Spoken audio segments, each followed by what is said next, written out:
আসসালামু আলাইকুম ওয়া রাহমাতুল্লাহি ওয়া বারাকাতুহু। আজকের আলোচনা বিষয়বস্তু সূরা আল কদর নামক সূরা। প্রথম আয়াত আল কদর শব্দটিকেই এর নামকরণে নির্দিষ্ট করা হয়েছে। আমরা সবে কদর সূরা নাজিলের শানে নজুল সম্বন্ধে একটু সংক্ষিপ্ত আলোচনার মধ্যে আলোচনার বিষয়বস্তু, কোন বিষয়ের উপরে এই সূরা নাজিল হয়েছে সেই বিষয় নিয়েই মতভেদ রয়েছে। এই সূরাটি মক্কি না মাদনী এই বিষয়ে মতভেদ রয়েছে। আবু হাইয়ান তার গ্রন্থের দাবি করে বলেছেন যে অধিকাংশ বিশেষজ্ঞ মতে এই সূরাটি মাদনী। আলী ইবনে আহমদ আল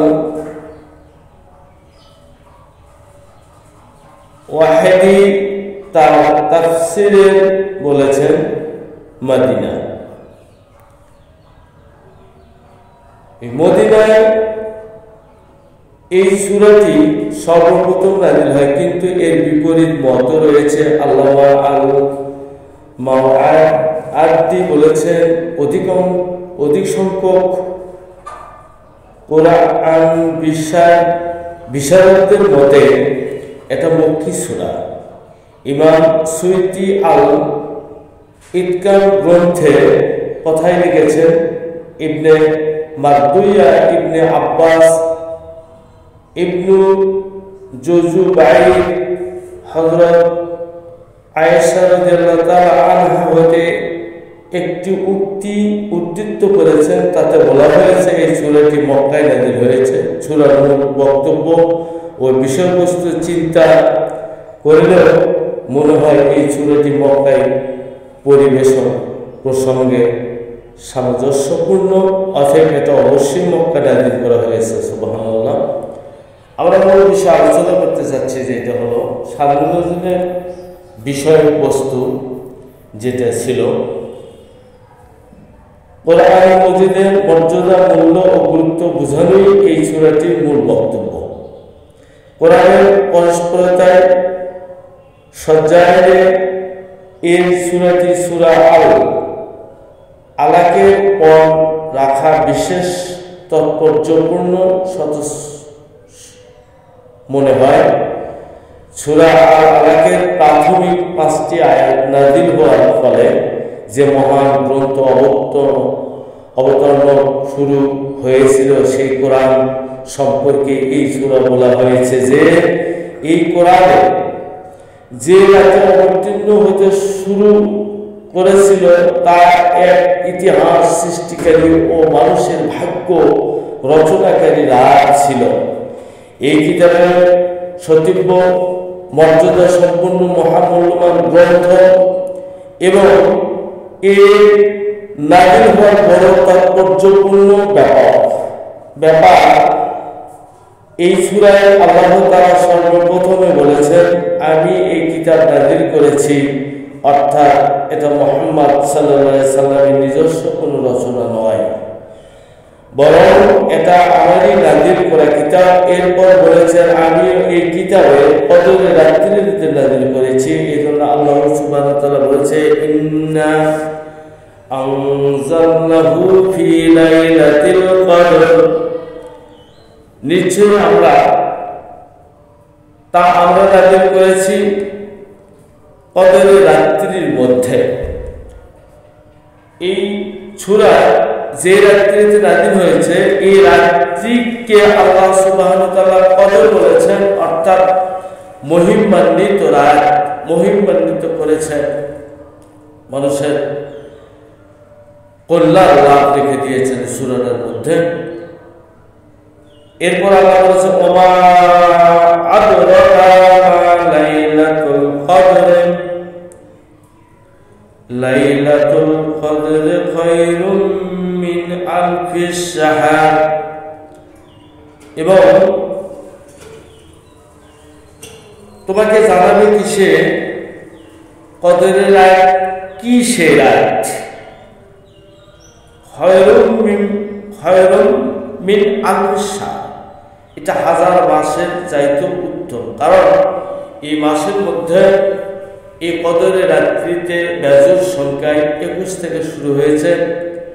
21 রাতের 20 রাত, দিনের 20 রোজা, রাতের 21, এরপর দিনের 22, রাতের হলো 23, এরপর দিনের হলো 24, রাতের হলো 25, এবং দিনের হলো 26, রাতের হলো 27।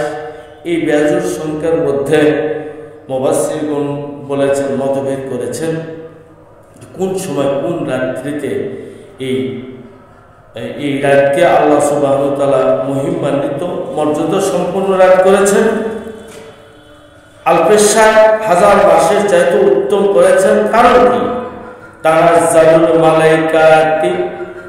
মালাইকাতু ওয়া রূহু ফিহা বিইذনিহি রাব্বিহিম মিন কুল্লি আমরিন। এখানে বলা হয়েছে তানাজ্জালুল মালাইকাতু, ফেরেশতাগণ নাযিল হয়, ওয়া রূহু, এবং এই ফেরেশতাদের নেতৃত্ব জিবরাইল আলাইহিস সালাম তাদের সাথে এসেছেন, নাযিল হয়েছেন। ফিহা, তাহার মধ্যে, বিইذনি, অনুমতি ক্রমে, রব্বিহিম, তোমাদের রবের অনুমতি ক্রমে, মিন কুল্লি আমরিন, সর্বপ্রকার সব হুকুম সহ নাযিল করেছে। সালামুন হিয়া হাত্তা মাতলাইল ফাজর, শান্তি সেই রাত্রে, হাত্তা যতক্ষণ মাতলাইল ফাজর, ফজরের চন্দ্র উদয় না হয়। আমরা যদি 1 ঘন্টা, আধা ঘন্টা, 10 মিনিট, 5 মিনিট যদি ইবাদত করে শেষ করে দিই, আল্লাহ সুবহানাহু ওয়া তাআলা বলেছেন এই রাত্রিতে সারা রাত জাগার মধ্যে ফজিলত, বরকত, নিয়ামত, কি সেই ফজিলত, কি সেই বরকত, কি সেই নিয়ামত। এখানে কষ্ট করে একটু খেয়াল করে যদি আমরা জানি, বুঝি এবং বোঝার চেষ্টা করি, আল্লাহ সুবহানাহু ওয়া তাআলা হুকুম আদেশ অনুক্রমে, সর্ব বিষয় হুকুমের আদেশ অনুক্রমে আল্লাহ সুবহানাহু ওয়া তাআলার পক্ষ থেকে একদল ফেরেশতা নাযিল করেছেন, জিবরাইল আলাইহিস সালাম সহ। নাযিল করার পর কি হবে?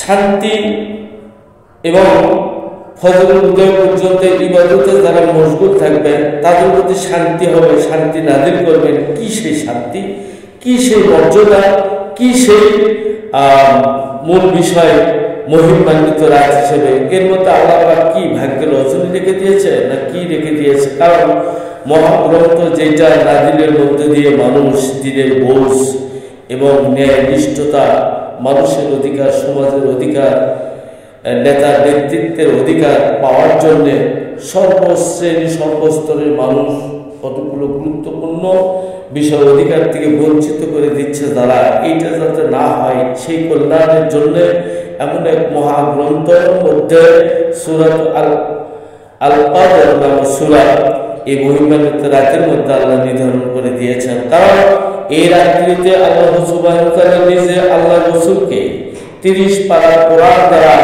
সম্মান করেছেন, মর্যাদা বাড়ায় দিয়েছেন এই রাতে।